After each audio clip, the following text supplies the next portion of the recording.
बुद्ध की घर वापसी की कथा। बुद्ध ने अपने बेटे राहुल को भिक्षा पात्र दिया। गौतम बुद्ध ज्ञान को उपलब्ध होने के बाद घर वापस लौटे। 12 साल बाद वापस लौटे।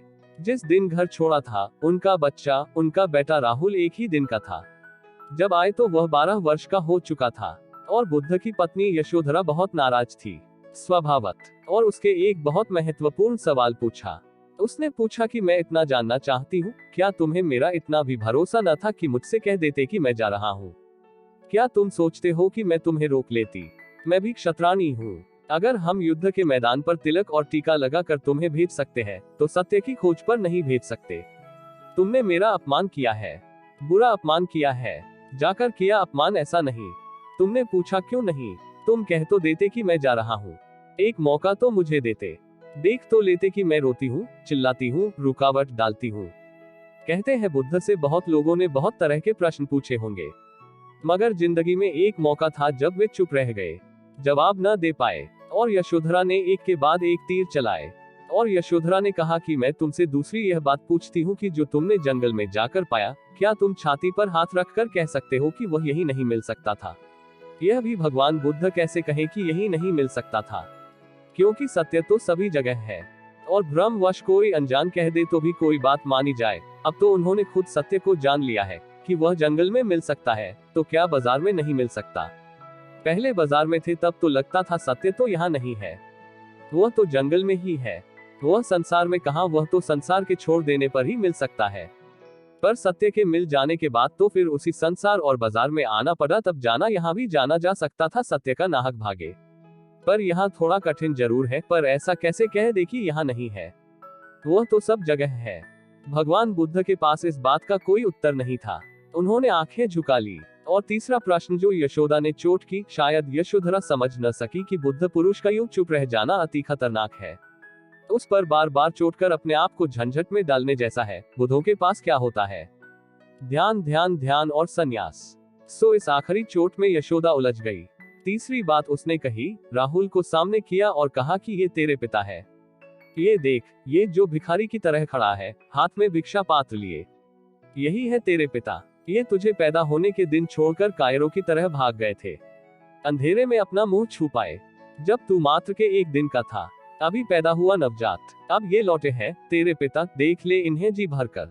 शायद फिर आए या ना आए, तुझे मिले या ना मिले, इनसे तू अपनी वसीयत मांग ले। तेरे लिए क्या है इनके पास देने के लिए, वह मांग ले। यह बड़ी गहरी चोट थी, बुद्ध के पास देने को था ही क्या? यशोधरा प्रतिशोध ले रही थी 12 वर्षों का। उसके हृदय के घाव जो नासूर बन गए थे, बह रहा था पीड़ा और संताप का मवाद। नहीं सूखा था वो जख्म जो बुद्ध उस रात देकर चले गए थे। लेकिन उसने कभी सोचा भी नहीं था कि ये घटना कोई नया मोड़ ले लेगी। वह तो भाव में बही जा रही थी, बात को इतने आगे तक खींच लिया था, अब उसका तनाव उसकी तरफ वापस लौटेगा। इसकी और उसका ध्यान गया ही नहीं। भगवान जो इतनी देर से शांत बैठे थे, उनके चेहरे पर मंद हंसी आई। यशोधरा का क्रोध और भभक उठा। उसे इस बात का एहसास भी नहीं हो रहा था कि वह बन रही है मकड़ी की तरह अपने ही ताने बाने में। भगवान ने तत्क्षण अपना भिक्षा पात्र सामने खड़े राहुल के हाथ में दे दिया। यशोधरा कुछ कहे या कुछ बोले, यह इतनी जल्दी हो गया कि उसकी कुछ समझ में नहीं आया। इसके विषय में तो उसने सोचा भी नहीं था। भगवान ने कहा, बेटा मेरे पास देने को कुछ और है भी नहीं, लेकिन जो मैंने पाया है वह तुझे दूंगा। जिस सब के लिए मैंने घर बार छोड़ा, तुझे, तेरी माँ और इस राजपाट को छोड़ा, और आज मुझे वो मिल गया है। मैं खुद चाहूंगा वही मेरे प्रिय पुत्र को भी मिल जाए। बाकी जो दिया जा सकता है क्षणिक है, देने से पहले ही हाथ से फिसल जाता है। बाकी रंग भी कोई रंग है, संध्या के आसमान की तरह जो पल पल बदलते रहते हैं। मैं तो तुझे ऐसे रंग में रंग देना चाहता हूँ जो कभी नहीं छूट सकता। तू संन्यास्त हो जा। 12 वर्ष के बेटे को संन्यास्त कर दिया। यशोधरा की आंखों से झरझर आंसू गिरने लगे। उसने कहा, ये आप क्या कर रहे हैं? पर बुद्ध ने कहा, जो मेरी संपदा है वही तो दे सकता हूँ।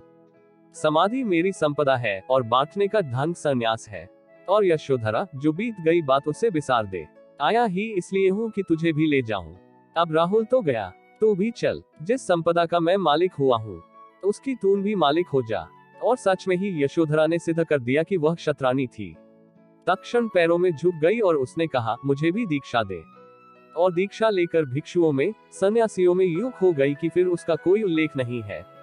पूरे धम्मपद में कोई उल्लेख नहीं आता।